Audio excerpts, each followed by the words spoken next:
We're here at Darrentone, East Agania for our Darrentone Athlete of the Week. Today we have Kayla Teguacta, and here to present her with a check is Peter. Peter? Congratulations on being Darrentone's Athlete of the Week. Thank Who would you like to present the check to? I would like to present my check to Guam Cancer Care. All right, Kayla, you play for the women's national rugby team, getting ready for some off-island competition. Tell us where you guys are heading and how has training camp been for this upcoming tournament?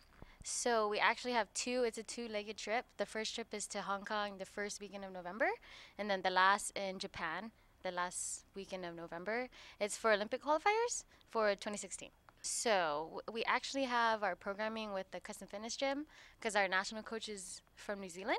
So he works with him and our trainer here on island. So we've been practicing a few times a week. So it's actually sevens aside, and then we've been playing for a few trips already so far. So we're pretty well gelled together. That's really good for us.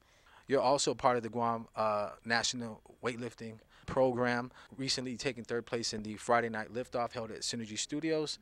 Tell us about the event and how did everything go for you at the competition? So with training for rugby and weightlifting, I was probably the only one out of my team just trying to do both while everybody else was focusing on weightlifting.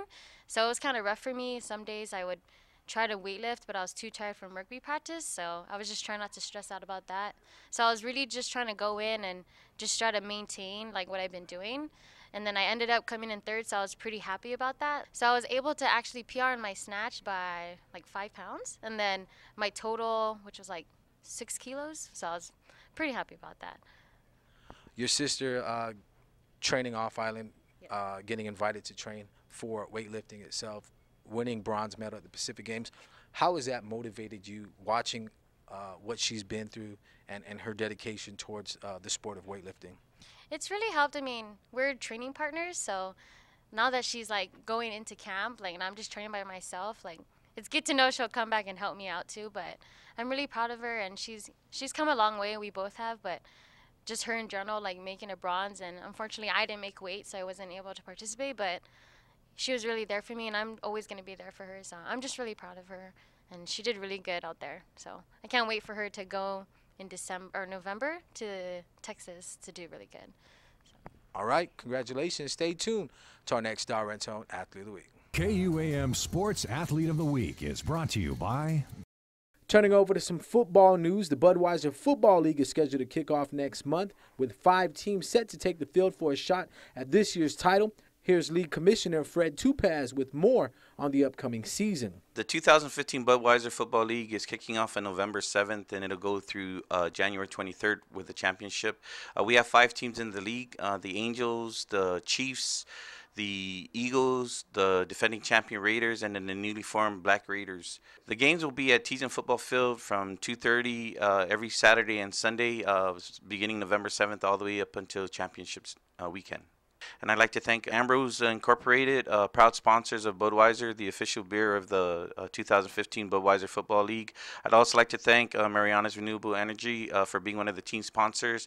And I'd like to thank the law offices of John Bell, Attorney John Bell, for contributing to the league as well. And then all the other sponsors that are going to be contributing, I'd like to just thank them for their time and consideration as well. Now for some NFL highlights from the Falcons and Saints game from New Orleans. Drew Brees hits Benjamin Watson, who had a career night with 10 receptions for 127 yards, and this touchdown to put the Saints up 24-7 after the PAT.